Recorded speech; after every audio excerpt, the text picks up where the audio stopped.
ఇబ్బందులు గురి చేస్తున్నాం, భరిస్తున్నాం, అన్ని విధాల సహనంతో పాటిస్తున్నాం,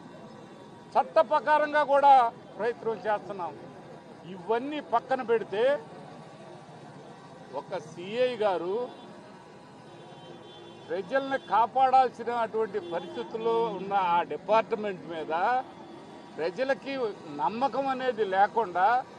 ప్రజల్ని చిత్రహింసలు చేయటమే భాగంగా ఈ సిఐ గారు చూస్తుంటే